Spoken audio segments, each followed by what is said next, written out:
Having survived the varied threats of his brother Esav, then his uncle Lavan, Yaakov finally returns to his homeland. In the Torah's description of that return, we learn that Vayavo Yaakov Shalem, Ir Shechem, Asher Be'eretz Canaan. Where did he first arrive? Where does the Torah first tell us? He came back to the land of Canaan, to the land of Israel, to the city specifically of Shechem. But the Torah does more than just tell us where he arrived, to tell us how he arrived.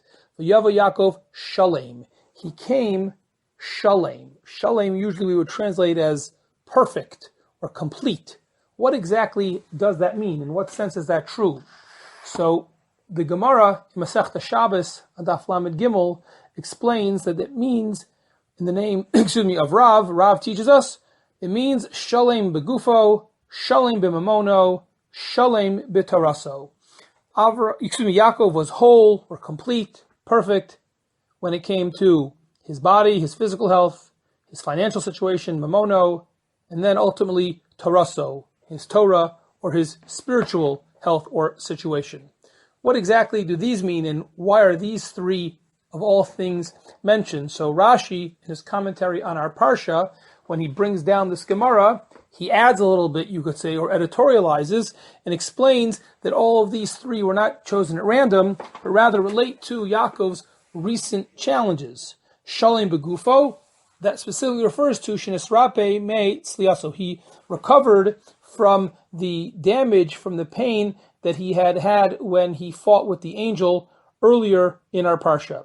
Shalem b'mamono, says Rashi, that even though he had to spend enormous amounts of money giving expensive gifts that he had to offer to his brother Esav at their famous confrontation, nevertheless, his financial situation had recovered and stabilized, and he was doing well in that regard.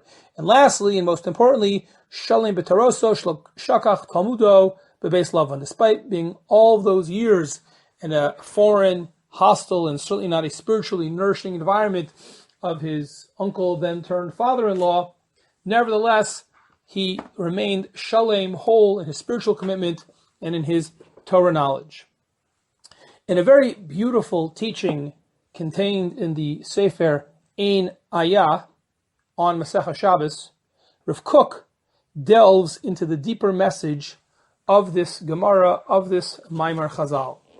And Rav Kook explains that it's not simply three random things that Yaakov excelled at, not simply three important areas of life that Yaakov remained whole despite recent challenges, but rather what Chazal are underscoring for us about Yaakov the person, and more importantly about the broader principles which hopefully we can take into our own lives, is a notion of shleimus, of what does it mean to be whole? What does it mean to be genuinely whole, complete, successful in any area of life? And Rav Kook starts by noting that at first glance, superficially, we assume that each area of life, despite it having one delineated sector of one's life, nevertheless, if one is truly maximizing and all in, as we might say, on that area, eventually it either bleeds into other areas of our life or at least clouds out. There's no other space for other things, to the point that shleimus, perfection in one area of life, often unattended, but often comes at the expense of other areas. So Rav Kook gives an example, specifically using the first two issues that we have in our Gemara and in Rashi, that often a person wants to achieve shleimus in their guf. They want to be healthy, and they want to therefore exercise and buy the right foods, etc., etc. However, as shortly you realize that in order to do that, right, it's not easy, unfortunately, as history has shown us, to be really healthy if we're poor. Unfortunately, there's a minimum bar of financial resources that are necessary to live a healthy life. And therefore, a person then changes their focus and focuses therefore on hashlamas mamon, on getting more money. Unfortunately, says Rav Kook, often the pursuit of money, lasov hi nidches mipnei hashlamas mamon, then you lose focus and unfortunately you become unhealthy.